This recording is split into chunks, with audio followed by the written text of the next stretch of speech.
Dr. Dre. Dr. Dre's will release a new album on Friday, his first in 16 years, maybe his last. Dr. Dre's rise to fame came with the gangster rap group N.W.A. The hip-hop group rose to stardom in the late 1980s, with their 1988 album, Straight Outta Compton, going multi-platinum, sending Dre into superstardom.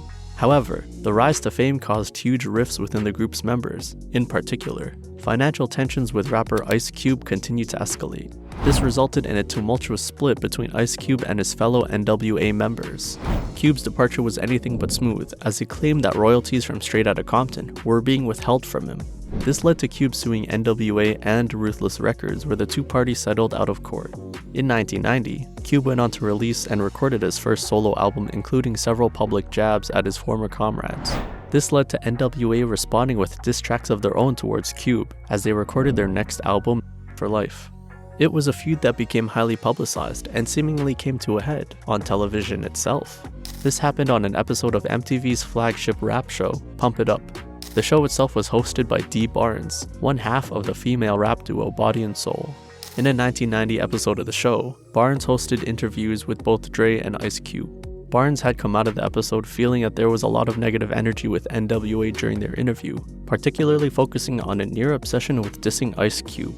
There was a similar story with Ice Cube, with Cube focusing on ripping several members. This included multiple jabs and impressions of N.W.A. member the D.O.C., who had been severely injured in a car crash in November 1989. Cube's heartless impression of the D.O.C. left a bad taste with Dr. Dre, who was extremely close friends with his fellow N.W.A. member. It put those involved with the segment in the firing line of Dre and his bandmates should they ever cross paths. It wouldn't take long for the parties to cross paths, and when it did, all hell broke loose. On January 27, 1991, both Barnes and Dre attended a party celebrating the release of the female rap group BYP's debut album, The LOPEZ. During the party, Dre crossed paths with Barnes, where he confronted her about the controversial segment that was aired previously on Pump It Up. After confronting her, Dre physically assaulted Barnes despite the notable size difference between the pair. Initially, Dre allegedly grabbed Barnes by her hair and slammed her head into a nearby wall before trying to throw her down a nearby stairwell. As Barnes fell to the ground, Dre kicked her repeatedly in the ribs and stomped on her fingers. After the initial assault, Barnes tried to retreat to a female bathroom. However, Dre followed her in and continued the assault repeatedly, hitting her in the back of the head. Multiple people tried to intervene, including music promoter Doug Young. However, he was pistol whipped by Dre's bodyguard, losing 2 teeth in the process. After the incident unfolded, Dre was arrested by Los Angeles police on assault charges. Meanwhile, Barnes herself was taken to hospital suffering from concussion and multiple bruises. In a 2015 interview with the Huffington Post, Barnes revealed the extent of her injuries, stating, "I literally had to go back to work in 3 days, black eyes and all." Dre was eventually charged with assault a few days later with an arrest warrant issued to him on February 3, 1991, where both civil and criminal charges were laid upon the rap star. The aftermath of the incident split the rap community in two, with several public figures deploring Dre's actions, whilst those connected to the rap star defended him. Amazingly, most of Dre's N.W.A. bandmates stood united with their comrade. Not only did they defend Dre, but even went as far as suggesting that the assault on Barnes was justified. Their comments were revealed in the August 8th issue of Rolling Stone, where MC Ren said that she deserved it, whilst Eazy-E said, "Chat it coming." MC Ren later doubled down on his comments, in the article implying that Barnes was in cahoots with Ice Cube, declaring she had something to do with it. She sure was in that scene with Ice Cube. However, others in the rap scene were anything but okay with what happened at the release party. The group's manager, Jerry Heller, would later reveal in his 2006 autobiography that the incident was disgraceful, before revealing that he was left to clean up the mess. Many rival rappers also snubbed Dre in subsequent releases for his actions, particularly those from the East Coast rap scene. One notable example was the 1991 single, Compton, by New York rapper Tim Dogg. In a track that took multiple shots at the West Coast rap scene, Tim Dogg directly mentions Dre's assault, stating, "Dre beating on D from Pump It Up, step to the dog and get f***ed up." It didn't take long for Dre to face criminal proceedings relating to the incident. In August 1991, Dre refused to contest the assault charges brought against him. He was subsequently fined $2,500 for his actions, as well as 240 hours of community service. Alongside that, Dre was also forced to appear in a public TV service announcement promoting anti-violence measures. However, that seemed to be just the start of the proceedings. Just a year after the incident, Barnes launched a civil lawsuit against Dre, looking to sue the rap mogul for $25 million in damages relating to the incident. She claimed that Dre's influence blacklisted her from working on TV and hindering her career, as well as suffering from prolonged migraines due to the attack. Despite the large attention that the lawsuit received initially, it never reached a courtroom, with the matter settled for an undisclosed amount. After the lawsuit was settled in 1993, it seemed that the incident with Barnes had been put to rest. However, both Dre and Barnes would not be able to escape the incident later in their careers. Amazingly, it was Dre who would be the first to bring up the incident when teaming with rap protege EMINEM for his debut album, the Slim Shady LP. On the album's third single, Guilty Conscience, EMINEM and Dre discussed the incident in a rap battle, representing the good and bad side of someone's conscience. In the song, EMINEM directly taunts Dre in their interaction. "You gonna take advice from someone who slapped Dee Barnes? What you say? What's wrong? Didn't think I'd remember? I'ma kill you, motherfucker." Temper temper, Mr. Dre, Mr. N.W.A, Mr. AK, coming straight out of Compton, y'all better make way. How in the fuck are you gonna tell this man not to be violent? Cause you don't need to go the same route that I went. Been there, done that. Oh, fuck it. What am I saying? The rap battle seems to point the finger directly at Dre for his past actions, only for the rapper to suggest he moved on. However, the last turn proved that the comments were in jest of his actions, a feeling that was later doubled down on behind the scenes when Mathers said that Dre fell out of his chair laughing when he heard Mathers suggest the lyrics for the song. However, moving forward to the 21st century, Dre would struggle to shed his image of being violent towards women, especially when the accusations came from one of his past exes. These came in the form of a series of accusations made against Dre by his former girlfriend, Michel'le, a popular R&B singer in the early 1990s, was with Dre for 6 years between 1987 and 1993, with the two having a son, Marcel, at the time. Whilst it was widely known that the two had a rocky relationship, Michel'le didn't reveal accusations of domestic violence until long after they had split. In 2015, Dre had been one of the producers of the hit movie Straight Outta Compton, a story that chronicled the career of N.W.A. Coming off the back of this success, TV studios reached out to Michel'le about putting together her side of the story in a TV movie, given that she was excluded from the big screen movie. She agreed, and the cable channel Lifetime released Surviving Compton, Dre, Suge, and Michel'le. This biopic told the story from Michel'le's viewpoint and what she went through in her relationship with Dre and fellow rap mogul Suge Knight. In the biopic, Dre was portrayed as being violent towards Michel'le on multiple occasions. This included an incident where he broke her nose in one altercation. After the biopic aired, Dre looked to file a lawsuit against both Michel'le and Lifetime about the claims made within the movie.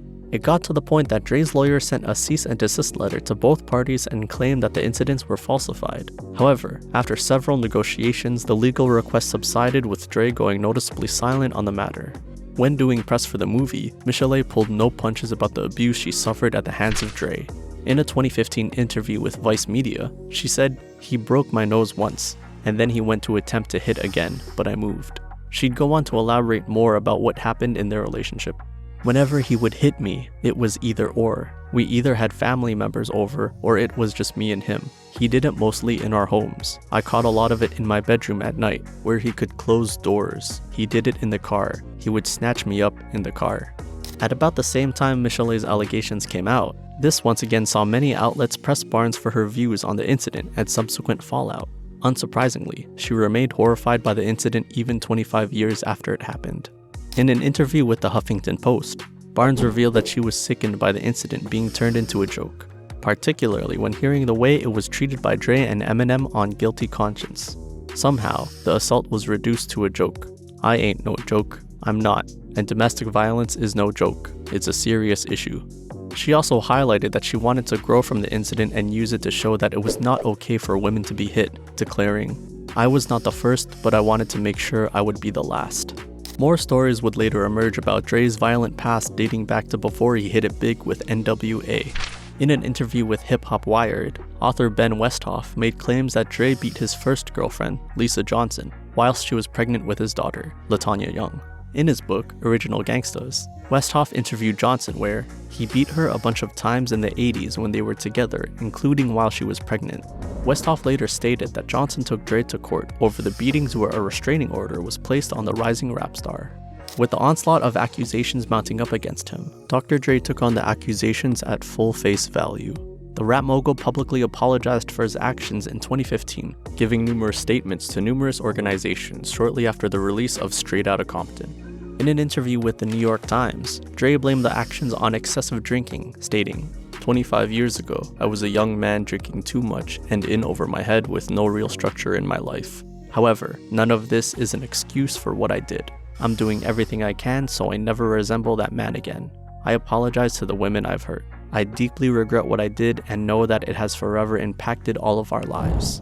He ran a similar apology in a subsequent 2015 interview with Rolling Stone, stating, "I made some fucking horrible mistakes in my life. I was young, fucking stupid.